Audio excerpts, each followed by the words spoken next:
Alright, this is my attempt to fix my grails. These are my holiest of grails. Wish they were wearable OGs, but 2000 infrared will have to work. Actually, I have two pair of these. These are really clean. Those are a little bit creased. A slight little boo-boo right here. But other than that, they're this is the shoe with the problem. And it's just nothing quite like the black deep infrared 6s. Infamous Nike Air, just like the OGs. Material's cheaper. It's definitely a regular nubuck. The originals look a little shinier, and they have white in the back holes. I've seen a few pair in my day, but anyway, these are otherwise really clean. I have seaglowed these somewhat. Didn't spend a lot of time, just enough time to separate this spot here, which is looking to be taped together, but you know, the lighting is terrible right now for some reason. There we go. Anyway, I got these all otherwise taped up because, unlike the right shoe, this left shoe is literally falling apart. So that's all midsole foam, and it's basically dry rotted.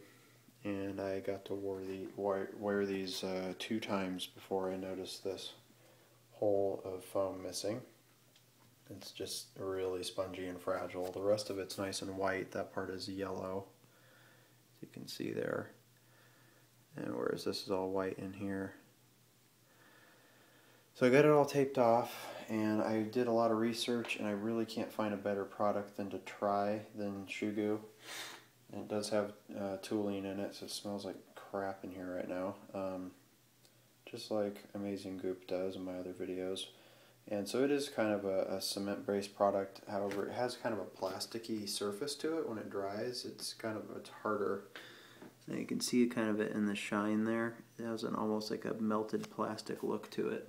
And these Starbucks little toppers make really nice dipsticks for putting this stuff in. I'm trying to get this as liquidy as possible, but it's a weird substance. When you add a lot of heat, it gets goopier, but it kind of creates a harder exterior. So I tried a hairdryer. That just didn't cut it. So I'm switching to a heat gun, and I actually don't know what the temperature variance is on this thing. I think it can get up to about 1,000 degrees, and the low setting is like 400 to 700, but it doesn't have an adjustment. But it was $25, and it does a damn fine job for just being a straightforward heat gun. It's just not nearly as sophisticated as the cordless DeWalt's that are out there and found on some other restore videos. So I'm going to try to heat this up. Some of this may not be visible. I'm going to try to use this mirror to show what I'm doing a little bit. And I'll just see how it goes. I've never done a foam repair, and worst case scenario, they're not wearable ever again, and which is unfortunate because the right shoe looks totally perfect. Best case scenario, they're wearable and look amazing, and middle ground would be they're wearable and look okay, or need a midsole swap. But I'm hoping that's not the case, because I don't really know if I want to go through with a midsole swap on these. I just don't know if I like the uppers in this condition enough to be worth my time. They are really clean, and if it wasn't for this midsole crack, I'd give these things a 9 out of 10, but they're just not, I don't know if they're midsole swap material. I don't know if I want to go through the hassle of buying a 6, since there's really no other shoes that feature this midsole that Jordan's ever done, or Nike for that matter, that would work as a substitute, whatever I'm trying to, I can't think of the word, but a sacrifice shoe, essentially, to give me the midsole. So, and become a cadaver, essentially. But I will see where these get. So pardon the heat gun, if that is going. And this is what we got to work with. So I'm just hoping it's something worthwhile when it's all said and done. Hopefully my camera doesn't move on me much. Here goes. I'm just heating up the Shoe Goo and seeing if I can get a consistency that's drippier so that I can more easily drip it into place, because it's not very spreadable otherwise. And again, I really don't know if this is going to hold up much. It's probably going to take a good 3 days to dry all the way. That's what the bottle suggests anyway.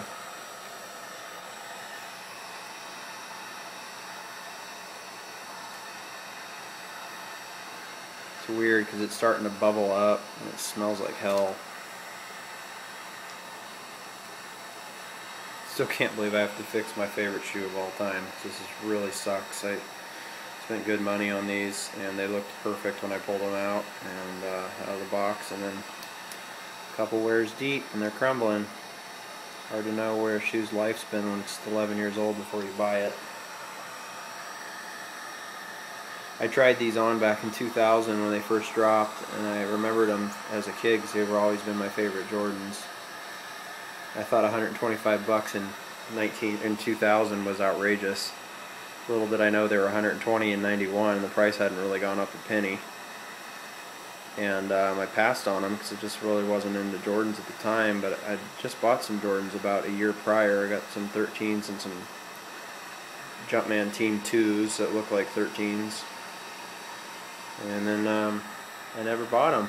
And I actually kept a retro card. I have a 11-year-old retro card that they were handing those out at one time. They had them separate from the box.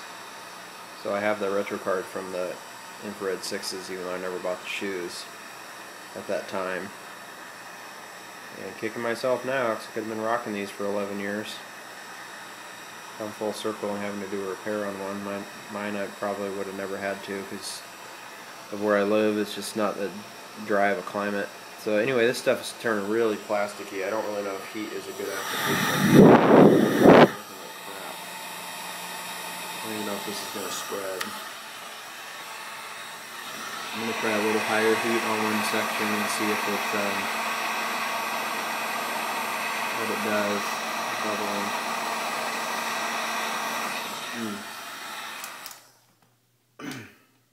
That heat gun's plenty hot. I don't know if that stuff's good to be sniffing in. I feel like I need a gas mask on, but yeah, it's man, it's just not a good spreadable consistency, and I got an awful lot of it here. I may have just ruined this pile. God, it's making my eyes burn. My nose ruined. Jesus Christ, that stuff smells terrible. Yeah, I think I pretty much just ruined this pile, so I don't know if I'll be able to do this repair. Gosh, there's got to be a way to heat this up without getting it this warm.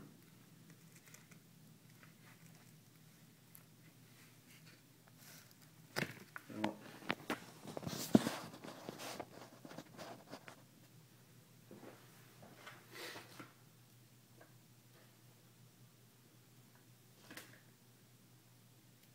Yeah, it's actually it's like a hard plastic now.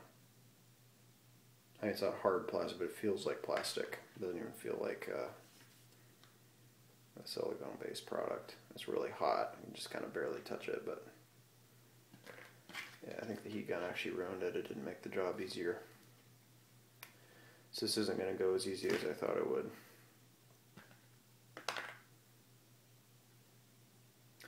So heat obviously helps this stuff dry, and even if I use a really high heat, it turns it to this flakeable, plasticky rubber consistency.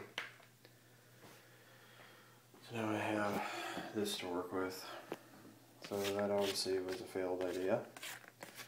So note to yourself and anybody else out there wanting to use Shoe Goo, it probably will work, but I can't get this hot. It actually cures instead of getting liquid, like most products would get. So yeah, that's just not the consistency I need to be able to shove that in a pair of grails. And it's not even worth experimenting with this. So I'll try a non-heat application and see how it goes.